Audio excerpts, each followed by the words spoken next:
Bonjour, I'm Antoine. Today I'll interview Wildman Steve Brill, a master forager and environmental educator. Let's go meet him.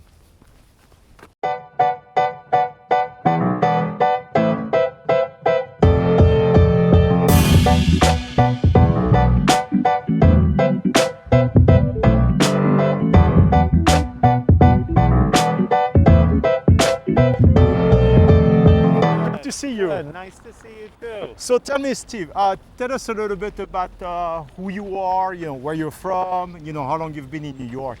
Okay, my name's Wildman Steve Brill. I'm from Queens, New York, and I've lived in the New York area all my life. Okay, so when did you start foraging in Central Park? Did you start in Central Park? Yes, my first tour was in Central Park in April of 1982. And did you do that out of necessity, or did you start foraging out of necessity or curiosity? Curiosity. I was bicycling riding past Central Park, and not Central Park, Cunningham Park in Queens, and there were two ethnic Greek women picking something in the park. I asked them what they were doing, but it was all Greek to me.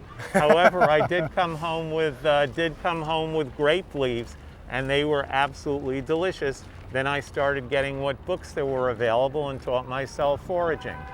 So you taught yourself to Yeah, be a, there to was be a forager. no teacher. There was no teacher. Yeah. Okay. And tell me, what makes a good forager? Well, you have to identify the plants correctly and still be alive. If you eat the wrong thing, Yes. Kind of. I get the message. so if you're still alive, you're a good forager. Okay. That's pretty simple. I love it. So talking about that, have you ever had something that your stomach didn't really agree with? Or? Yeah, I grew up on junk food. Yes.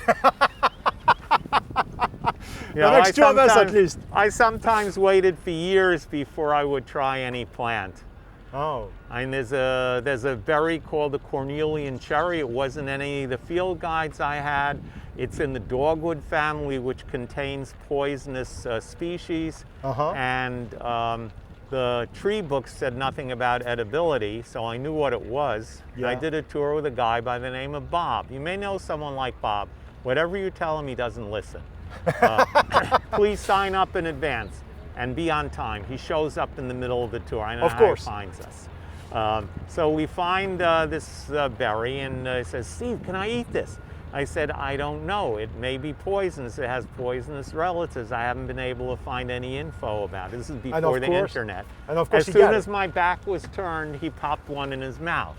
I didn't know whether to be happy. I may finally be rid of this guy, or someone might die in my tour. Yeah, but it might be worth it if it's Bob. But it didn't affect Bob. He acted totally normally. He went over to a woman 30 years younger than him and wouldn't leave her alone for the whole tour. "Hey, why don't you come on a tour with me? Come to my place after." The woman called me up. "That old guy followed me all the way home. I had to slam the door in his face to get rid of him. I'm never coming on another one of your tours again." Hung up the phone. I've never heard from her since. So I knew What about Bob? I knew Bob hadn't been affected.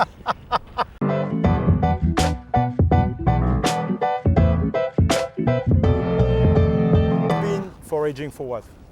Almost like 40 years? Yeah, 40 years, 39 professionally. 39 professionally. So have you seen any species disappeared in Central Park? No, in Central Park there's invasive things that came from other parts of the world that were not here when I first started. Interesting. Wow. And which park has the largest biodiversity in terms of foraging? Maybe Prospect Park. Prospect Park, which interesting. Doesn't have all the fences and has things from all over the world. Central Park does too, but maybe a little more in Prospect Park. Oh, okay. So do you know more or less how many people, if there are any people foraging as well in Central Park?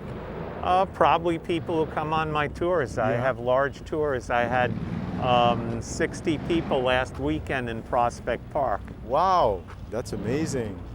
And I remember, when I was in France, we were at school, the teachers, we had at least one class where people were teaching us how to cook. So we're doing, basic things like, pancakes or chocolate. Right. Do you think that people, schools should make it mandatory how to learn how to forage, to bring more sensitivity about the environment? That would be great, but the schools here are very regimented and they're very into test scores, so that probably will not happen, which is why I had so many people today from homeschool groups, because they take the kids out of school and teach them themselves. Okay. So I know that although it's very well documented, but in 1986 something happened. Something happened. I wonder. Oh, they had undercover park rangers on my tour, and they arrested and handcuffed me for eating a dandelion in Central Park.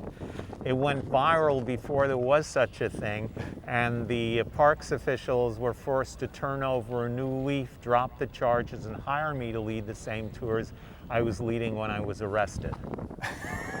That's amazing, but what was the charge exactly? Criminal mischief for removing vegetation from the park because I ate a dandelion. And if you didn't eat the dandelion? They would have had nothing on me. That must have been kind of bizarre, no? Or Very. surrealist. Yeah, but in this country, the politicians and the bureaucrats do all kinds of crazy things. Trying to think of someone who's so Oh, Trump. So tell me, can people live off foraging? Yeah, well, I certainly live off of it. I use lots of wild foods. I exercise. I have a vegan diet. I'm 72 and I still swim a mile. I swim a mile in 42 minutes. So it can be part of a very healthy lifestyle. That's fantastic. Tell me, Steve, I have my last question. If you were an object or tool to help you forage, what would you be? Oh, probably my shovel. Your shovel? Yeah, lots of roots that are very delicious and you can't get them without the shovel. That's great. Shovel, it is. That's it, folks. That was Wildman Steve Brill, Master Forager, Environmental Educator. Thank you very much for watching. So please subscribe, like, comment. We need you all. And in the meantime, it's selfie time. You ready, Steve? Always. All right, okay, let's do this.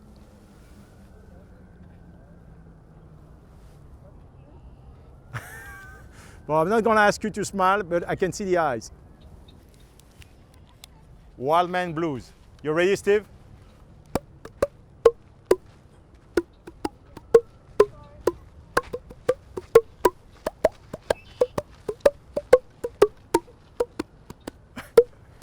Gotta make this up.